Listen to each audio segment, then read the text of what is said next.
आज हम बैठने वाले आसनों का अभ्यास करेंगे। इसलिए सर्वप्रथम वज्रासन में बैठ जाइए। वज्रासन में बैठने के लिए एक विशेष बात याद रखिए कि आपकी एड़ियाँ पीछे से खुली होंगी और पंजे मिले हुए। अब हम करेंगे मंडूक आसन। मंडूक आसन करने के लिए आप अपनी मुट्ठी को बंद करिए, अंगूठा अंदर और उंगलियां बाहर की साइड बंद करते हुए मुट्ठी को इस टाइप से देखना है जैसे आप घड़ी में टाइम देखते हैं, और अपने नेवल की पैरेलल रखिए। नेवल सेंटर में होगी। थोड़ा प्रेस करके इसे अंदर की साइड सांस भरिए, अंदर की साइड, और नीचे झुकते हुए सांस बाहर छोड़ दीजिए। आपकी नज़रें सामने की साइड होंगी।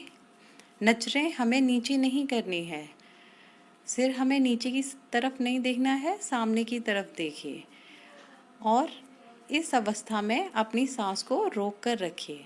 आप जितनी देर इस अवस्था में रहेंगे आपको उतना ही लाभ मिलेगा। इस आसन को करने से हमारा इंसुलिन बनता है, जिससे डायबिटीज़, पुरानी से पुरानी डायबिटीज़ भी निरंतर अभ्यास से ठीक हो जाती है। पेट में कब्ज है और भी पेट की बीमारियां इस अभ्यास से दूर हो जाती हैं। अब हम अपने वज्रासन की स्थिति में आएंगे।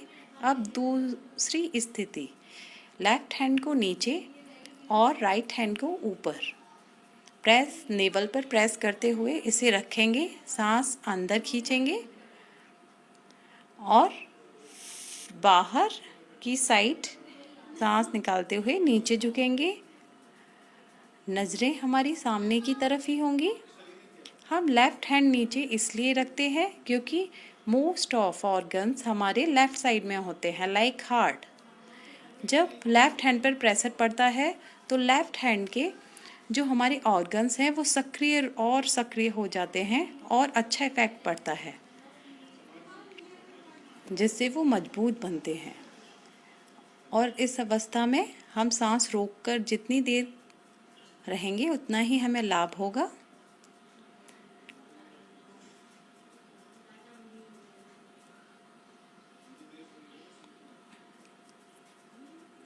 मोटापे एवं उदर से संबंध रोग, कब्ज, एसिडिटी में भी ये बहुत उपयोगी है। और फिर वज्रासन की स्थिति में आ जाएंगे। अब हम दूसरा आसन करेंगे, शशकासन। वज्र आसन में बैठकर दोनों हाथों को श्वास भरते हुए ऊपर उठाएं। अंगूठे हमारे मिले हुए होंगे और आगे झुकते हुए सांस को बाहर छोड़ना है, और कोहनी और हाथों को भूमि पर टिका दें। माथा भी हमारा भूमि पर ही रहेगा और इसी स्थिति में रहें। जब हम इस स्थिति में रहते हैं तो हमारा जो गुस्सा करने की आदत होती है, जो नेगेटिव एनर्जी होती है, वो शांत होती है। हमारा गुस्सा शांत होता है इससे। कमर की कूलों की चर्बी कम होती है। आंतें, जो हमारी आंतें हैं, गुर्दे हैं, उनको ऊर्जा मिलती है। और फिर हम पुनः वज्रासन की स्थिति में आ जाएंगे सांस भरते हुए। अब हम नेक्स्ट करेंगे वक्रासन। पहले दंडासन में बैठ जाइए। दंडासन के लिए आपकी कमर जो है 90 डिग्री के एंगल पर होगी। 90 डिग्री का एंगल होना चाहिए आपका, और पैर एकदम स्ट्रेट।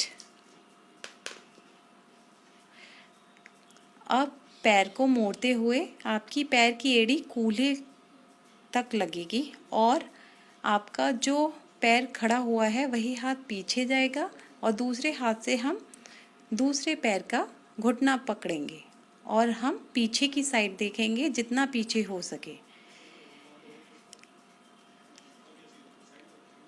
इससे कमर दर्द, डायबिटीज़ और तिल्ली के लिए भी ये विशेष लाभप्रद आसन है।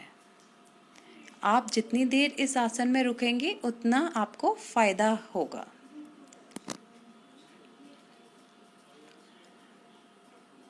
आप सांसें सहज कर सकते हैं। पैर को सीधा करिए। अब यही स्थिति हम दूसरे पैर के साथ करेंगे। आप जितना पीछे देखें उतना ही फायदा होगा। आप देखिए आपके शरीर के किस अंग पर दबाव पड़ रहा है। हम फिर पुरानी स्थिति में आ जाएंगे और नेक्स्ट हम करेंगे गौमुखासन। उसके लिए आप अपने राइट पैर को मूलाधार चक्र जहाँ होता है मीन्स मूल मूत्र द्वार पर लगाएंगे और दूसरा पैर मोड़कर पीछे की तरफ ले जाएंगे। जो पैर हमारा पीछे की तरफ जा रहा है, ऊपर है मीन्स वही हाथ हमारा ऊपर की साइड जाएगा और दूसरा हाथ नीचे की तरफ जाते हुए उसे लॉक कर दें पीछे से।